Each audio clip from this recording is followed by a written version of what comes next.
muted. Okay, good morning. Again, this is Victoria Fear, Programs Officer at the Miami Foundation, and I thank you all for joining me this morning to learn more about specifically our Community Grants Program, but I will be providing an overview of just a little bit of how the Miami Foundation works and some of our other competitive grant opportunities. So I see a lot of friends and names of colleagues and our current grantees and partners on the line, so thank you all. And for those that I don't know yet, I look forward to working with you and with your organization in the future. So who is the Miami Foundation? What are we all about? And how do you see us working together? So the Miami Foundation is what's called a community foundation. So you know sometimes you're listening to NPR or what have you, and they'll say support provided by, and they'll say someone's name. Like here in Miami, we often hear the Knight Foundation, or the Bill and Melinda Gates Foundation, or the Robert Wood Johnson Foundation. All of those foundations are named for one person because it's that one person or one family's wealth that makes their foundation possible. How a community foundation works is we work with hundreds of philanthropists, individuals, families, and corporations to support all of their charitable giving. So the Miami Foundation works in a number of ways with donors, and I will go through a couple of those ways that we work with donors to support all of the causes they care about, but moreover, we are strictly focused on supporting Miami-Dade County. So all of the competitive grant opportunities which I manage and which you'll hear about this morning are limited to programs and services in Miami-Dade County. Now that doesn't mean you have to have your headquarters here or even have an office or a staff person on the ground here, but you do need to actively be providing programs and services in Miami-Dade County for Miami-Dade County residents. So we have been around for 50 years. 2017 is actually the Foundation's 50th anniversary, and in Miami-Dade County, that's a pretty long time to be around. And to date, we've partnered with over 1,000 philanthropists to support their charitable giving. Now, what does that mean, support their charitable giving? It means that we actively manage their investments to make sure that the money that they've initially invested continues to grow. We handle all the back office, so we act as their 501c3. We file their taxes, all of the IRS and the state regulations on 501c3 public charities. And we also just administer grant payments and ensure that funds are spent charitably. So your organization may have received a check on the Miami Foundation's letterhead that says you've received a grant from, let's say, the Victoria Fear Foundation at the Miami Foundation. And that means that one of our fund holders that we work with has given you a grant from one of the funds that we manage here. So to date, we currently steward around $285 million in assets for hundreds of local philanthropists and their custom charitable funds. So yes, we've worked with over 1,200 people to steward all of those amazing assets. And community foundations like the Miami Foundation is actually an American idea. The very first one was started in Cleveland over 100 years ago. And since then, it's been growing throughout the U.S. and worldwide. So there are now hundreds of community foundations that operate just like ours all over the country and the world. Locally, we have Coral Gables Community Foundation, Key Biscayne Community Foundation, the Broward Community Foundation, and many more throughout the state of Florida and beyond. So a little bit about how we partner with donors in the community. So like I said, we create custom charitable funds. So say someone comes to us and they have about $10,000 that they'd like to invest, and we work with them to design a program or a model that will work for the type of causes that they want to support. So the funds for all of our grant programs that I'll be reviewing in detail today come from these fund holders, be it an individual, a family, or a corporation that wants to be more philanthropic and have us support their charitable giving efforts. So not only do we create these custom charitable funds, but we advise them on investment strategies and help manage those investments. We provide support, and we have a lot of community knowledge. So a lot of times, I'll hear about a great thing that one of your nonprofit organizations is doing out in the community, and I'll share that with our development team. Our development team are the individuals here on staff at the foundation that manage those relationships with the philanthropists we work with. And again, we call those folks our fund holders. So I'll share with them, this might be a great opportunity if a fund holder is interested in, let's say, intellectual and developmental disabilities, or interested in supporting military and veterans.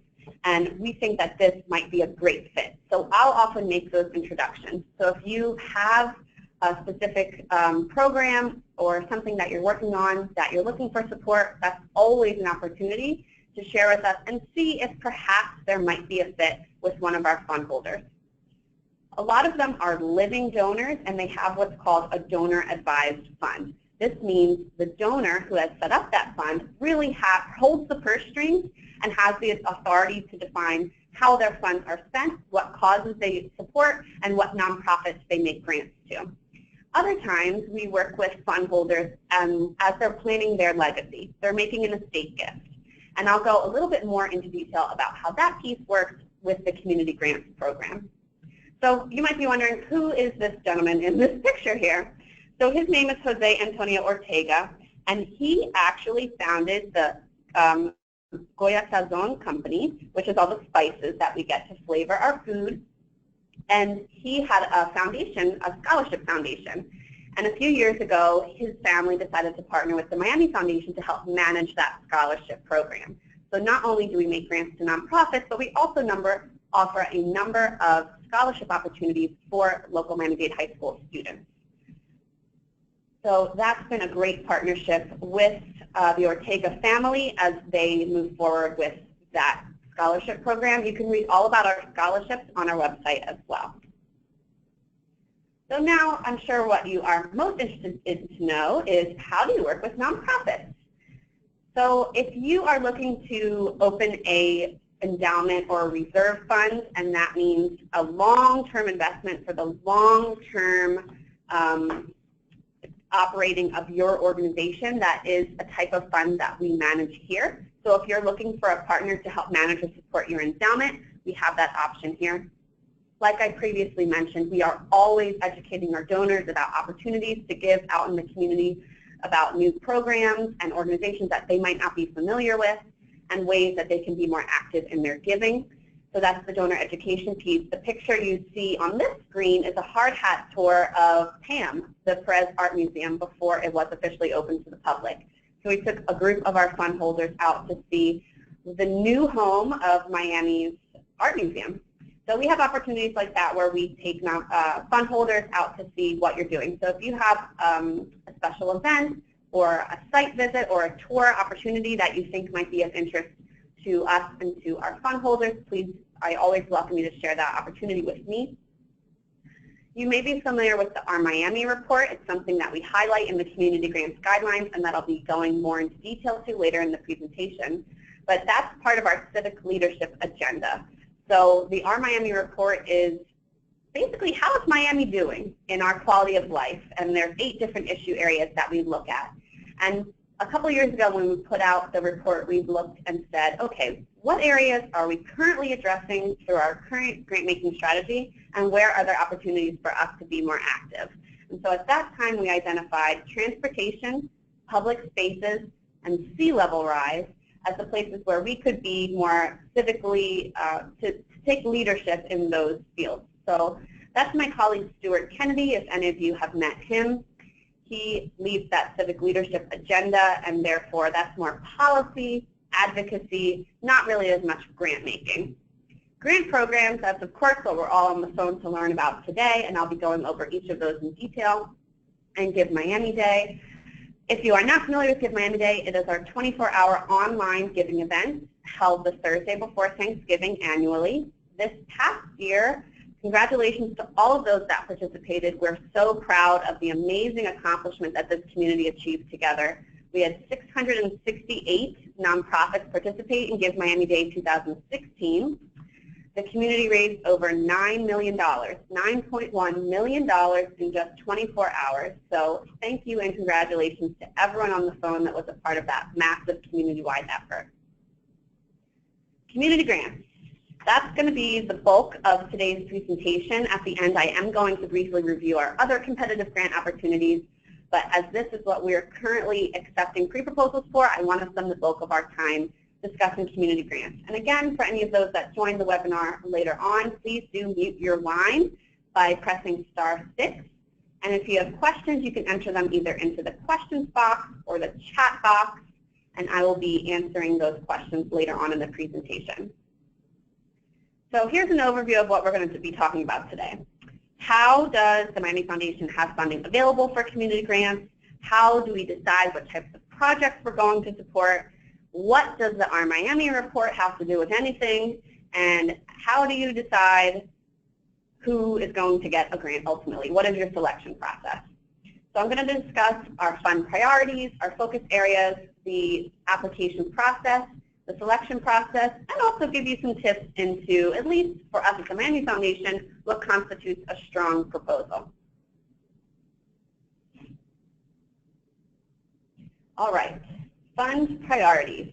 So this is all covered, a lot of this is covered in the community grants guidelines, which are accessible via our website. I've also uploaded them here, so if you look under the handouts tab, you can download the community grants guidelines there as well. But primarily we have 3 priorities that we lay out at the beginning of the community grant cycle, and they are impact, continuous improvement, and collaborative spirit. And I also want to mention that our guidelines are a living, breathing document. We update them every single year to reflect our own evolution as we better define what we're looking for, what matters to us, what we want to invest in, what we find valuable and important. And so it's important to note that if you worked with the Miami Foundation 10 years ago or 5 years ago or even last year, it's important to reread these guidelines and see if it's still a strong fit, or if maybe it wasn't a fit before, that maybe it could now be a possibility for your organization's funding strategy. So just remember that we're currently evolving just like you. We're a public charity just like you. And so we look forward to continuing to grow and evolve our community grants guidelines and all of our grant opportunities, and we encourage you to come back and visit and see what's changed year over year. So impact. We want to see that you're making a measurable difference. So that means that we want to see that your program has lasting, long-term outcomes for the participants that participate, and that could either be in their individual lives, in the community in which they live and work, or in a systems-wide issue. So if you are working to change an overall broader subject matter, that's impactful too. But what we want to see in your actual pre-proposal is that you're able to demonstrate how you're going to achieve that impact. So it's important to list out what you're doing to ensure that you have the impact that's intended. And that will be a little bit more in the full proposal stage, but if you can take a couple sentences to talk about that in the pre-proposal stage, that will really pique the committee's interest. And again, I'll go over how our committee and our selection process works later on. Continuous improvement. So a pattern that we often see, and not just we in Miami, but across the country see, is that a lot of traditional charity work stays pretty stagnant. It stays pretty consistent with what that organization has been doing for a long time. They don't really question their model or method. So what we mean by continuous improvement is that we want to see that you're constantly reflecting on what you've done in the past to ensure that you do it even more effectively and efficiently moving forward. So if you just notice that maybe there's a school or a neighborhood where you haven't been as active, that you see an opportunity and want to move into this coming year, that's important to mention. If you see that an aspect of your program was no longer working and you decided to cut it, that's important to mention. If you hired a new person to take on more responsibility and build your organization's capacity to do this program even better, that's important to mention. So all things like that to show how you are currently growing and improving your program based on your past experience. And lastly, collaborative spirit. We know that no one works alone. We know that you have partners in the community, whether they be funding partners, other nonprofits, faith-based groups, schools. There are partners that you're working with to make it function and make it grow and make your work even more impactful. So we want to hear a little bit about who those partners are and how they add value, what the resources are that you share, what are the strengths that you contribute to together, and how does that make your program even more effective. And that's a question that we ask outright in the pre-proposal. But a lot of times we to be quite frank, and I will continue to be frank throughout this webinar because I want it to be as helpful as possible to you all, we see some very vague answers regarding who partners are. So we would love for you to get specific, share exactly who your partners are and how they add value to the program. To go a little bit more into the nitty-gritty of the community grants program, there's no restriction around applying specifically for existing programs or specifically for new programs. You can apply for either. You can apply for renewed support if you've received a grant in the recent past. You can apply for a program you've never applied for support before. There are no restrictions around what you can apply to or how frequently you can apply. You're welcome to apply to the Community Grants Program every single year, even if you have never received funding before or if you have received funding for the past 5 years, you're always welcome to apply.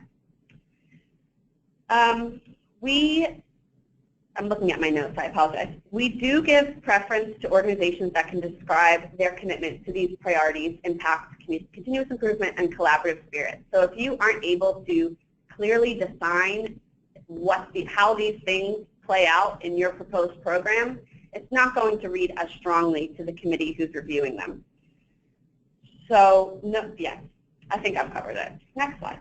And remember to plug in your questions to the questions box so I can hit those as we move forward.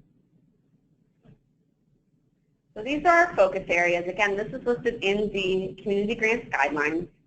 We have arts and culture, healthy lifestyles, housing and affordability, human services facilities, which is a bit of an anomaly, and I'll get to that momentarily, and well-being of children and youth. So on the Community Grants Guidelines, you'll see a number listed next to the focus area, and that's how much money is available for grant making in that category. So arts and culture, for instance, we have $100,000 available. We receive about 90 plus pre-proposals for arts and culture alone. And almost all of those folks are asking for the full $30,000 request. It's just not going to happen. We make a very limited number of grants because we have a very limited number of resources. To go back to how we work with fund holders, I'd like to share a little bit about how we have the money available to make community grants possible. So I mentioned that some fund holders, when they set up a fund at the Miami Foundation, it's part of their estate planning. It's planning to be a legacy gift. A lot of times these folks open what's called a field of interest fund. And that means they define that they care about a certain issue. Let's say homelessness, or the ballet, or early literacy. So donors get to define what they have an interest in. What we do is we take all of those like-minded donors and we kind of put their dollars together into a common bucket. So all of the folks who have a field of interest fund, who have expressed some sort of interest in arts and culture, they all get lumped into the arts and culture category. Similarly, down the line. I will tell you, and you'll see this in the guidelines, that the bulk of the dollars are available in well-being of children and youth because, honestly, that's where the bulk of fund holders have told us they have an interest and what they want to support. So I believe this year it's $595,000 will be in the well-being of children and youth focus area. So the bulk of our grants are made in that category. If you go on miamifoundation.org/grant programs, there is a button under the community grants header that says see or explore our 2016 grantees. Now there's a map. When you get to that page, there's a map. And it's actually an interactive map. Let me actually go there and show everyone what I'm talking about. So I'm going to miamifoundation.org/grant programs.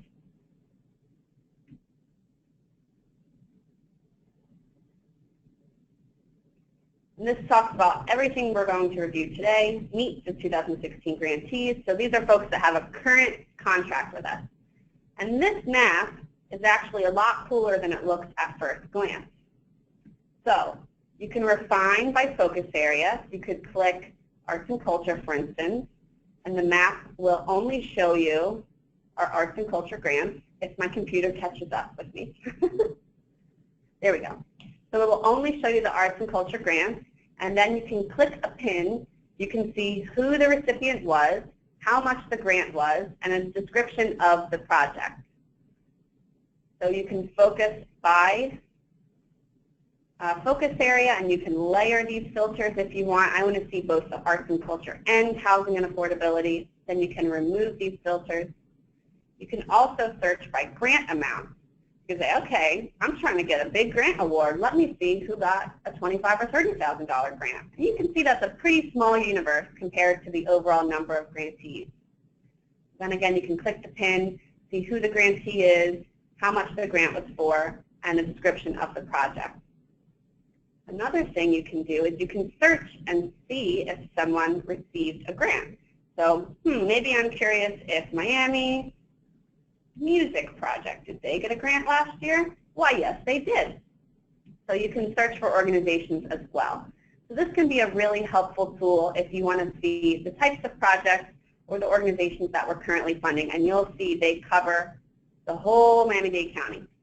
Also, you can scroll down, and there's just a summary here. It's just the names and the grant range and hyperlinks to their website, but I think the map is a bit more helpful. All right, back to the slideshow. So when you look at the guidelines, you'll see that there are priorities listed underneath each of these focus areas. Your proposed program does not need to hit every single one of these priorities. That's important to mention because we sometimes see applicants just try to squeeze as much juice as they can out of their program to say, hey, look, we're doing all of these things. That's not necessary, but what is necessary is that your proposed program must be a strong fit with at least one of the priorities listed under the focus area. So use the pre-proposal to describe your program as well as tie it to that priority that you think that it fits with. If your program is not a strong fit with one of the priorities we've identified, it is very unlikely to be funded because we are trying to advance these strategies specifically. So for instance, under well-being of children and youth, the focus area, the priority says, prepare youth to thrive in school and in life. And there's a couple sub-points there about strategies that could help youth prepare to thrive in school and in life. So your program will fare much better if you're actually working on one of the things we've talked about as being a priority for us. The other thing that you will see in the guidelines is blue hyperlinks kind of peppered throughout the guidelines. We want you to use those hyperlinks because they will bring you to the Our Miami report, which I will review in a moment, but that I briefly mentioned is our quality of life indicators report. So that's a much more broad 30,000-foot aerial view of how Miami's doing and some broader strategies, goals, but also specific data about how we think Miami could be doing better.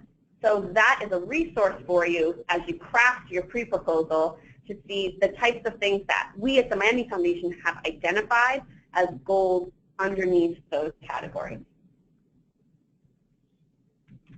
All right. So you've heard a little bit about what we're looking for and the types of things we prioritize. Now, how do you actually apply? So grant amounts and use. On the guidelines, you'll see that grants range from $5,000 to $30,000. And yes, the maximum grant award is $30,000. But if you review that list of our current grantees, you'll see that we really award very few full awards. The majority of the applications we receive request the full $30,000. And that makes it quite challenging for our committee to make the very subjective decision of what proposals warrant a larger award. So the proposals that receive a higher award often are more favorably received by the committee. So if there's an opportunity that you can request less dollars, it is more likely that we'll meet you closer to your request.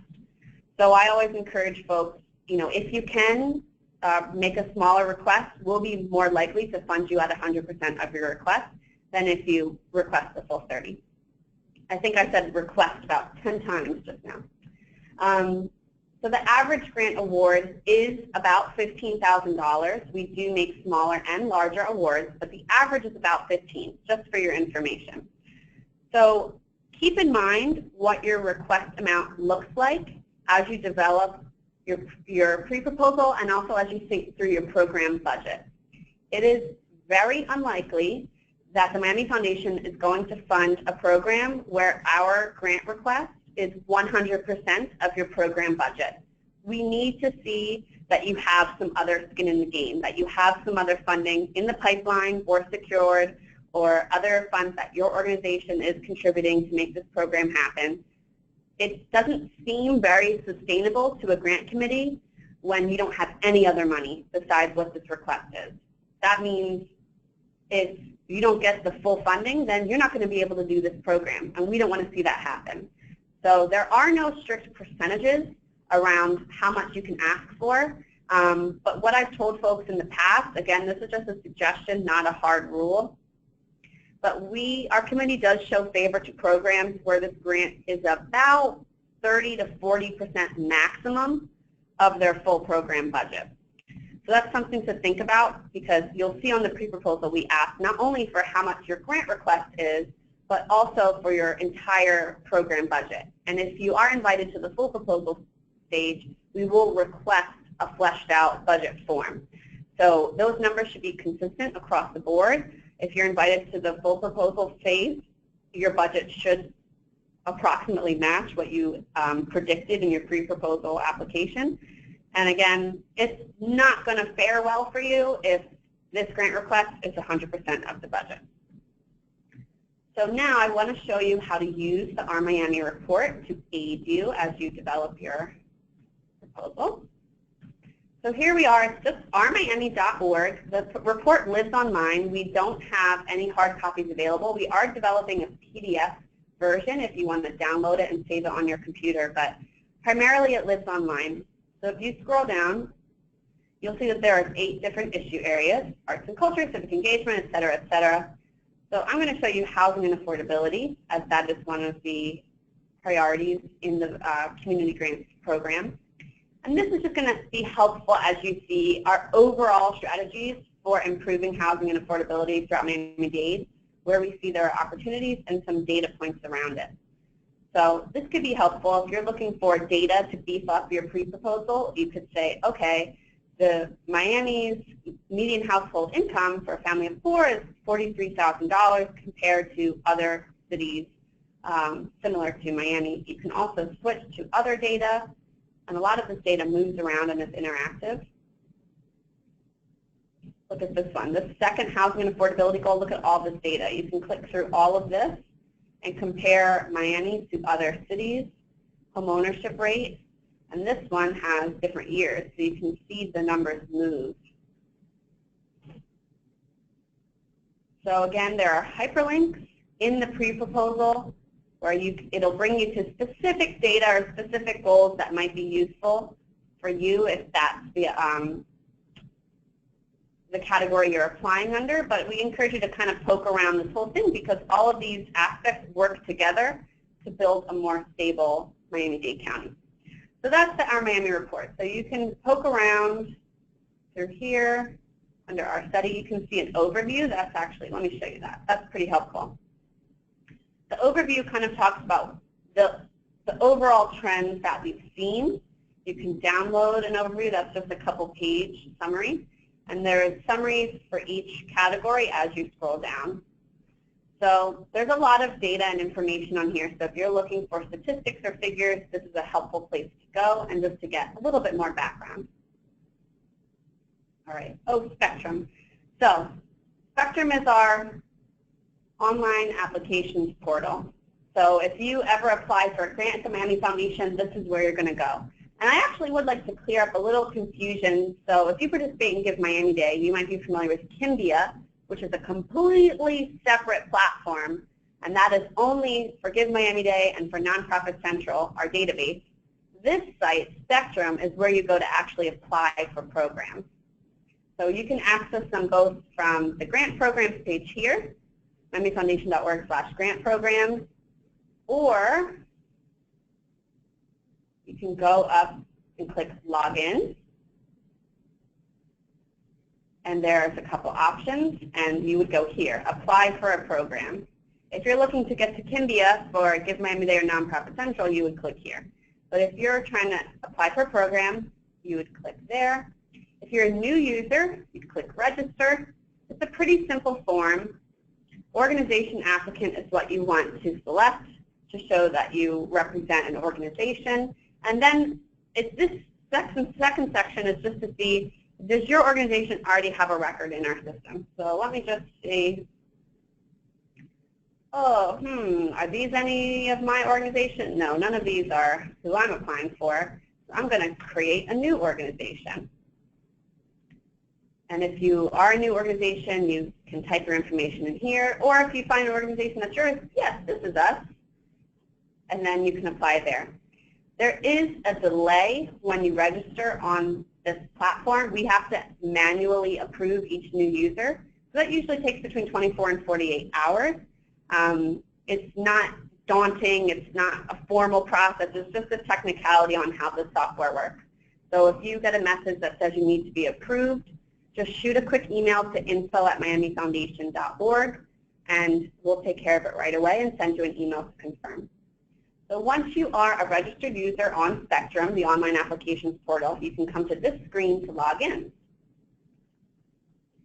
Now, my screen, I see a lot more than you all will because I'm an administrator, but primarily what most of you would see is organization applicant and organization administrator. So if you're on the home screen of organization applicant, you'll see a couple things. If you've applied to programs at the Miami Foundation before, you'll see all of your past applications here. Now these were tests, so these were submitted. These are older, so they've been processed by us on the back end. And there are more listed as well. Another status is created, and I want to show you that too. So any applications for which we are currently accepting requests will be listed on the right-hand side under available applications. It's a little bit of a duplicative menu because you can also go to available grants and see this kind of the same information there. So you'll see we're currently accepting pre-proposals for community grants, and it will bring you here. Now say I'm starting to fill this out and I say, oh, I'm going to save this and come back to it. You can do that. So at the bottom, you can press Save. Why, thank you. There's also a printer-friendly version up at the top. So if you need to print this out or save a PDF so you can work on it later, you can click printer-friendly version. It'll open in a new tab with all the information you've saved so far. So that might be helpful. So here's where folks have gotten confused. They go here, they start working on their proposal, they save their changes, they exit, and then for some reason what folks anticipate is that if they click this again, all the information that they've previously entered will be saved. But that's not the case. If you click this again, it's going to start a brand new proposal, and you're going to have to fill it out again from scratch. So if you save a draft and want to access it again, how you're going to get there is either from the home page under Saved Applications. You can see this is the one I just made just now, and it says Created. Or you can go under Organization Applicant, My Saved Applications, and you can see that here is the draft that we just started. So this looks the same for all users, and if I click this, you'll see that the data I started to fill out was saved here. So that's just a clarifying point that I wanted to make. But Spectrum is pretty easily navigable, if that's the word, navigatable. It does get a little tricked up sometimes, especially if you have a past grant award and there are reports due or something. So if you have questions about how Spectrum works, just send me an email. It's always super helpful if you include a screenshot so I know exactly what you're seeing and what you're experiencing. Okay, back to the slideshow. So now we've seen our Miami report, we have seen Spectrum, and now we're going to talk about the actual review phase. So for pre-proposals for community grants, we typically receive around 300 pre-proposals. Now remember, this program only grants about $1 million annually, so it's a pretty competitive process. We have a committee based on both internal folks, so here at the Miami Foundation, we have some staff members that serve on the committee, as well as external members. So these are our board of trustees, community members, and fund holders at the foundation. At the pre-proposal phase, there is no number score assigned. A lot of times, if a nonprofit does not move forward to the full proposal phase, they'll email me and ask for their score. Given the volume of applications we receive, we don't keep number scores. We just have a kind of yes, no, maybe green light, red light system, and then we talk through it in a very lengthy meeting, and we discuss each one individually and make a collective decision as a committee.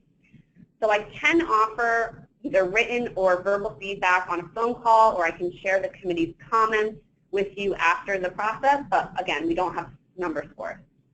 So that's the pre-proposal phase.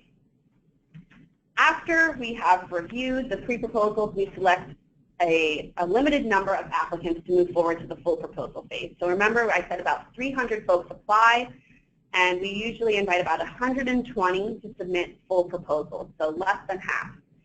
At that point, the committee is divided into teams. Those are based on focus area, and the committee is assigned based on the area of either interest or expertise for that committee member. Each committee member receives each proposal. So say each team has to read about 30 proposals. So they read each one and they assign each proposal an individual score.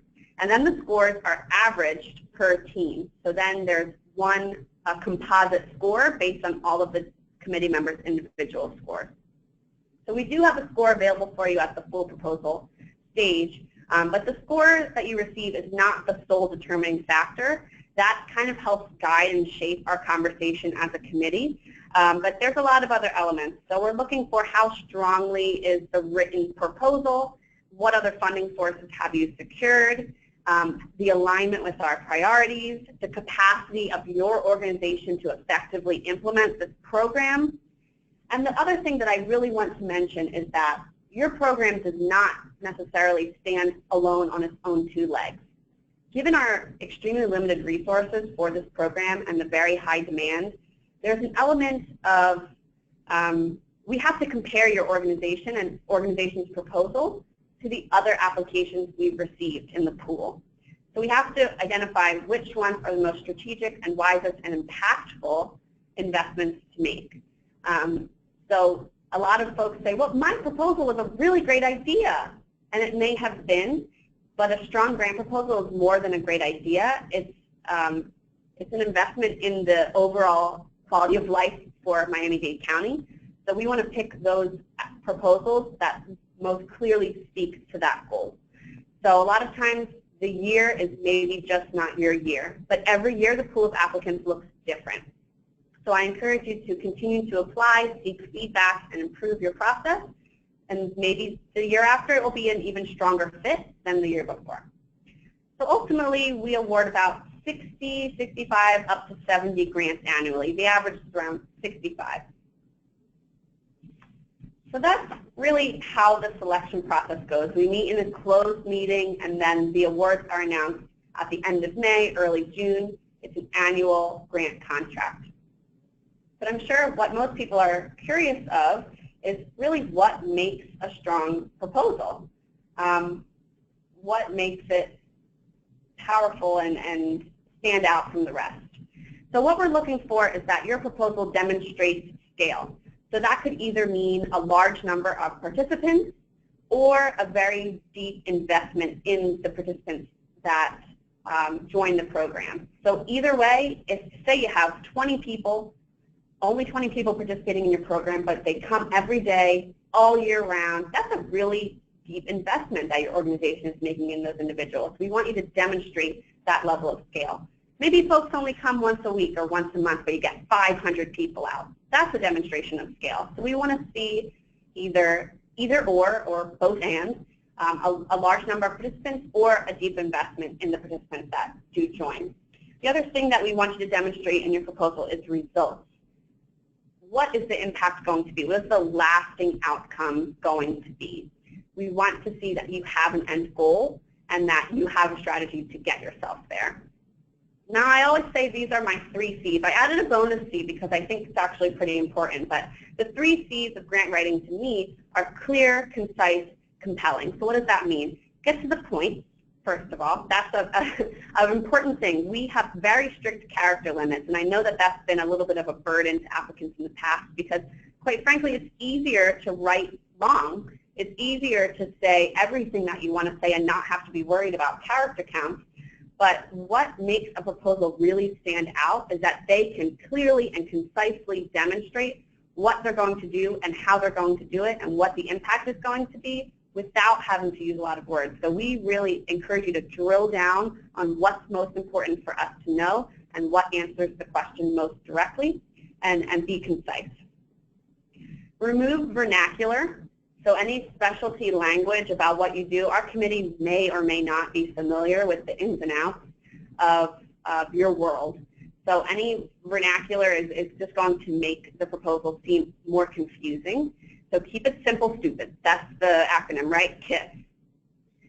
I spoke about our Miami report and how to integrate that. So any facts, statistics, or information to provide context, that's my bonus C, context is helpful. If we can really see how your program fits into a larger piece of the puzzle. So say you are a domestic violence shelter for survivors of domestic violence or human trafficking, and not only do you do that, but you're part of the Stop Sex Trafficking Miami Consortium, and you attend monthly statewide meetings or something. So we want to see, where do you fit into the landscape of this work, and how does it have context to what we are trying to accomplish in Miami-Dade County? And compelling, the committee members always like to feel their heartstrings being tugged by a story that's really moving. And I know, I've written grants. It is tough to do all of this in 1,000 characters, and I appreciate all the effort you make in crafting really strong proposals. But if you can get those 3 C's and your bonus C of context, that will be really helpful. So if you've seen one foundation or you've worked with one foundation, you've only worked with one. Every single foundation is different, and they're even different from year to year as they continue to evolve. So what's important to recognize is a foundation's purpose, what their goals are, who their leaders are, who makes the decisions, how they make their decisions, and what values do they have as a foundation, their process, what is the process of grant making, and I think we've covered a lot of that today, and how do you fit into that landscape. And lastly, and probably most importantly, is the value proposition. So what? And in other words, that means, so what, why should it matter to this foundation? Why is what we're doing important?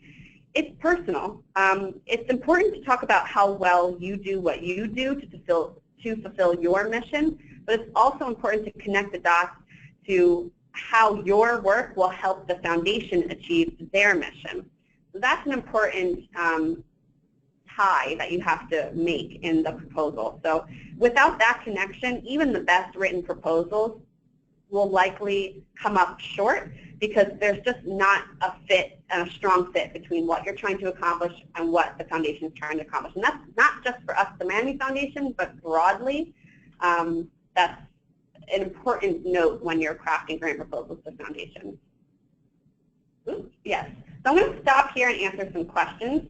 If you'd like to stay on the line, I am going to briefly talk about our other competitive grant opportunities, but I do want to address the questions that have been asked so far. So our first question, in the box, for which questions would we include impact measurable difference? So I think the question is regarding the priorities that we're looking for programs that make an impact, and the person is asking where they would integrate that into the proposal. And I think it's a thread that should be drawn throughout, but probably at this stage, and we speak more clearly to it in the full proposal stage, but at this stage it's probably most useful in the first question that asks what community or systems-wide issue will your program address, who and how many will it serve. So that's an opportunity to say, pardon me, needed a sip of water. That's an opportunity to share what the broader issue is that you're working on and how your program will make a difference in that issue. So I think that's the best fit, but it can be something that you weave throughout the entire proposal. The next question, is there a document with a specific breakdown of grant allocations over the different focus areas? So I'm not sure if this person's referring to how many dollars is currently available for this year or how much we've awarded in the past, or both. So I'll refer back to our guidelines, have how many dollars are available in each focus area currently. So if you're looking to receive a grant this year, you can refer to the guidelines to see how much money is available for each focus area. And if you're curious about how much has been allocated last year or historically, the best resource is that map that I showed you. You can filter by focus area and see. I'll take that feedback and think about how we distribute who our current grantees are this year. Maybe there's a way that we can be more clear about how much, how distinctly the funds were allocated, but it's basically that number that you see in the guidelines, that's how much was allocated. So if you refer back to the 2016 guidelines, you would see, I believe for arts and culture it was $98,000, for instance. So if you total all the grants up that we awarded, that's how much it was. Next question. Can two different, oh, this is a great question. Can two different users work on the same application, meaning access the same application but through different logins? Yes, you can. How we encourage you to work with Spectrum is not to have one central login for your organization. Because a lot of times what happens is that person ends up leaving or forgetting their password or getting locked out, and then the organization has to call for assistance, and there's a delay in when we can get back to you, and you lose time. So we always encourage, if there's multiple people at your organization that touch grant applications, that each of you should have your own unique login on Spectrum, and you should all be able to access the same grant application and continue working on it. The important thing to note is that there are different levels of access on Spectrum. So the organization administrator or administrators can adjust your access levels. So you may not have access if your access level is not high enough. There's an access level, for instance, where you can only see mine. Those are the applications that you've worked on, and those aren't shared. But the higher up your administrative access goes, the more you can see. So yes, each user should have their own login, and yes, you can collaborate on proposals across different users. I don't know if you can work with them at the same time, however. I think you have to be working on them independently. Next question. If part of the cost of the entire program is being covered through pro bono, should we quantify the value of that contribution? Yes, I think so. If you are invited to submit a full proposal, we will ask for more specifics around the budget, and that's an opportunity to quantify that number. But since in the pre-proposal we ask what your total program budget is, and we want that number to stay fairly consistent, we get that it's just an estimate, but to be in the same ballpark, yes, please do quantify any pro bono or in-kind services that you receive towards this program. Next question, can an organization apply for multiple grants with the Miami Foundation? Yes, you can. You can apply to every grant program we offer. As an example, Lotus House Women's Shelter right now has a grant through every single one of the grant programs I manage, so I get to work with them very frequently. So yes, you can apply to multiple grants. The next question, would the foundation consider a request for capital funds for a second phase of a capital project the foundation is currently funding? So this is a category I didn't really speak to very much, but we have the Human Services Facilities category, and this year is actually the final year that those funds are available. Rather than endowing those funds, we've just been spending them down, and so we don't have a lot of money available for that. But the Human Services Facilities category is if you want to do capital projects, if you want to do a renovation, purchase equipment or furniture, if you're building an expansion, those are all opportunities for the Human Services Facilities. But to this person's question, would we consider a request for a second phase? We would consider it. I have, to be frank, seen the committee not look as favorably on repeat applicants for a second phase of their project.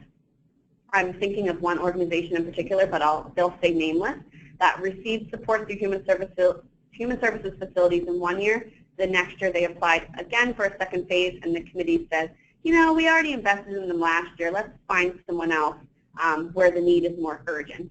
So we would consider it. It's not against the rules, but to be frank, it hasn't been very favorable with the committee.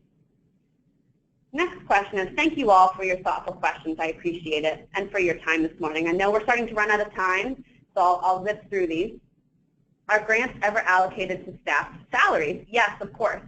So primarily the committee is looking for support the salaries or other costs that of the program folks that will be directly working with your proposed program. But we do understand that indirect costs are a necessary part of you doing your work. And so yes, if you have other staff that you need to cover, you can include that in your request. Not solely, I would encourage a mix of both the direct program staff and other administrative staff that's helping to oversee the project. But yes. Oh, thank you for the next comment is just a nice comment, so thank you very much. Next question. Regarding chosen focus categories, our program outcome is a focus. I'm reading them out loud, but this one I have to think through. Cross-pollination of youth improvement, wellness, and arts and culture. What's the best way to select the most appropriate categories? Thank you for that question, because I've received that a lot, especially from arts education organizations, because they both work with youth and they use the arts as a tool, and so they say, should we apply under arts and culture or well-being of children and youth? And my feedback would be, it's ultimately up to you, of course, but my feedback would be, is your organization made up primarily of education and youth development experts, or is your organization primarily made up of artists and experts in that field? Because that really shapes your strengths and your capacities as an organization, and we want to invest where you will be most successful. So if your capacities, organizational capacities and strengths lie in the arts, then I would say to apply under arts and culture. If your strengths lie more in the education and youth development field, that's where I would encourage you to apply. The next question was about the same thing. And that group has a current grant. So whatever you did last year was successful, so keep doing what you're doing. Next question, and the final question, then we'll move on. Thank you all for your helpful questions. Okay, the last question is, can you tell us what would be most helpful as far as telling the committee about our impact? As an example, would it be helpful to know how many students met proficiency targets at the end of the year? Yes, it would. In the full proposal phase, we have an outcomes and activities section where you can speak much more specifically around specific targets, specific numbers. Say 75% of our students will increase their reading scores by 30% or more.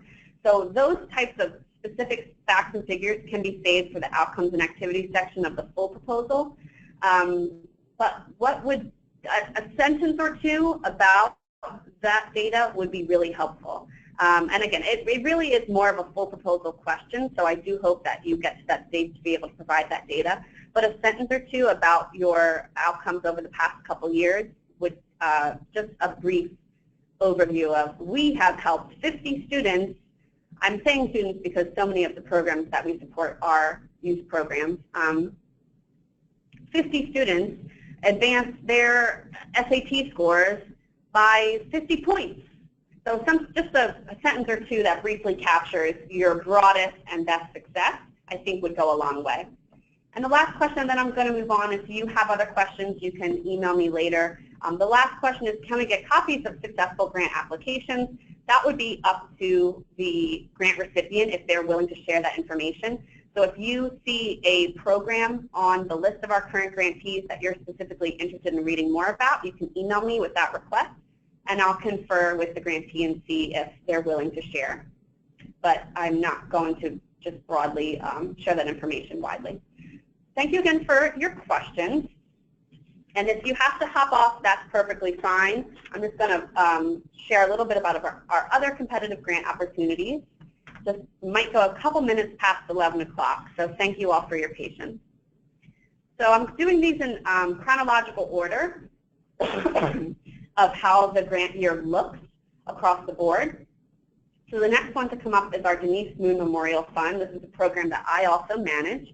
It's a partnership with our local state attorney's office, and it's primarily focused on preventing and reducing crime in communities. So this looks a lot of different ways. The programs can assist victims of crime, they can prevent future crime, they can help ex-offenders receive job training or educational attainment. So there's a variety of opportunities, but it is a little bit of a narrower universe. We receive between like 80 and 90 requests annually. Right now I have 18 Denise Moon grantees, but it's 20 or less is usually the max. And how that program works, again, we have an internal committee that does a review, makes a first cut. We send those to the state attorney's office. They make their recommendations, and then they come back to the Miami Foundation for final approval. These grant awards are typically significantly larger, and the state attorney's office does traditionally fulfill your whole grant request.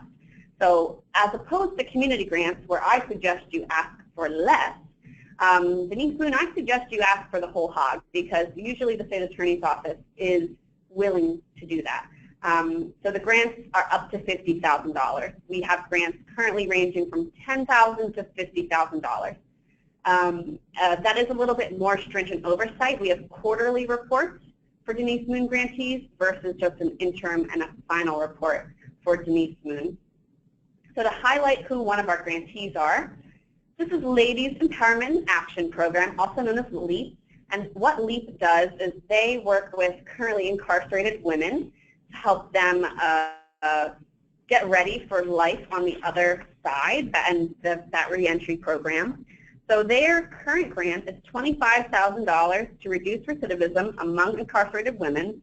So they build a network of partner community service providers, and they help, like I said, bridge that transition from prison to back to the community. So some of the things they work on are workforce development, housing, transportation, health, education, family counseling. So, and one thing that makes LEAP great is that they continue to follow up and work with their participants even after those ladies have been released and have re-entered back into the community. All of our grants are listed on that webpage, miamifoundation.org/grant programs, so you can see more about who each of the Denise Moon grantees are and how much their grant award is. Public Space Challenge is our widely popular online ideas contest. Now this is actually a program that I do not directly work with. My colleagues Stuart and Jordan oversee this program, so if you have follow-up questions about Public Space Challenge, please reach out to Jordan or to Stuart. But the Public Space Challenge was inaugurated in 2012, and since then we have seen over 1,000 ideas submitted online. It's ideas.ourmiami.org. This application process will open in March. So Denise Moon is February, Public Space Challenge opens in March, and it's open to everyone, and that's a very different model than our other grant programs. It's not only for 501c3 nonprofits or folks with a fiscal sponsor, but it's also individuals, government groups, neighborhood and community groups, businesses, churches, literally anyone can apply to the Public Space Challenge. And we award approximately $305,000 annually. Now, of course, the 305 is for our world-famous area code, and if you've been to our office, you know that we are Suite 305, so we take our area code pretty seriously. And there's about 15 to 20 projects awarded annually, but to date, since 2012, we've awarded over 70 projects. Now, a lot of these are kind of temporary pop-up activations of public spaces. For instance, Bayscape Miami, that's at Bayfront Park. If anyone attended, I did. It was great. They've had a couple events where they turned the fountain at Bayfront Park into a public skating rink. So it activates Bayfront Park, and it engages a wide swath of the community. There's live music, local vendors, so it's a really great time. So we have some of these pop-up activations of public spaces, but there's also longer-term investments and permanent projects like beaches along the bay, a disc golf course, community gardens, upgraded bus stops, bike repair stations. So again, you can see who all of the current and past Public Space Challenge winners are on our website. But that's a very competitive process because it is open to the whole community. We received, last year, how many award requests did we receive last year? Well, we received over 300, between 300 and 400 ideas annually. So it's a pretty massive draw. But we provide a lot of technical assistance because a lot of the people that are apply and win Public Space Challenge grants are not grant writing professionals or development professionals. They're just people that have an idea on how to improve their neighborhood. So we provide a lot more technical assistance and oversight to the Public Space Challenge. So even if this isn't a good fit for your organization, it's still an opportunity for you as an individual to look at your neighborhood, your community, and see if there's a public space that you'd like to improve. And our last competitive grant opportunity, which opens every June, is our GLBT Community Projects Fund, and this is a program that I also manage. So it's been around, this year will be our 12th or 13th year of grant making, and the GLBT Community Projects Fund is a partnership with the National LGBTQ Task Force, formerly called the National Gay and Lesbian Task Force. They rebranded a couple years ago. But basically how this program works is each year the task force hosts 2 major fundraising events in Miami-Dade County, and the foundation receives a portion of these proceeds. And rather than endowing that gift, we actually spend down the full award that they give to us every year, and then that award is replenished once the fundraising events are hosted once again. So we award about $250,000 annually through this program. Right now I think I have 30 grantees through the GLBT fund, and those grants are a bit smaller. They're usually between $5,000 to $15,000, and all the programs are focused on LGBTQ people and issues. Now, in the fund's early days, the grant recipients were primarily organizations that were solely focused on LGBTQ people and issues, but over time we have seen a growing number of organizations that have broader programming see an opportunity to focus more distinctly on the LGBTQ community. And so we've seen our pool of grantees grow wider as other organizations institute more programming targeted towards serving LGBTQ people. So again, you can see who all of our current grantees are on our website, but one I'd like to highlight is the Pet Project for Pets. Now they're actually based in Broward, but they have a growing presence in Miami-Dade County. And what the Pet Project does is they work with seniors and very low income people that want to keep their pet companion, but are either income restricted or they have limited transportation or they're handicapped and they don't have the means to provide for their pet either financially. They can't get them to their doctor's visits or to the dog park or anything.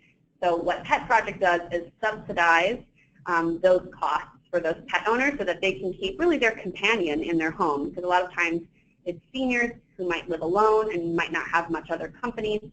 The Pet Project helps subsidize that. And so our grant is specifically towards LGBTQ seniors in Miami-Dade County that were on a waiting list for these services and were unable to access it. And I believe we've helped about 60 folks get off the mailing list through the waiting list, through the grant with the Pet Project. So again, the full list of grantees is available on our website. The last thing I'd like to say before I sign off is please do join the Foundation's mailing list. If you go to miamifoundation.org and scroll all the way down to the very bottom, there's a blue button that says Join Our Mailing List. That's how we announce every single one of our grant opportunities. That's how we sometimes share other grant opportunities that are going on throughout town, as well as news and events from us, as well as other organizations and things happening that might be of interest to you, your organization, either personally or for work purposes. So please do join the mailing list to receive these grant announcements and all the other great things that are happening throughout Miami-Dade County. If you did not get your question answered, or if you have follow-up questions, just shoot me an email and I will try to get back to you as soon as possible with feedback. I appreciate all of you for joining me this morning. Thank you for your time, and I look forward to working with you soon.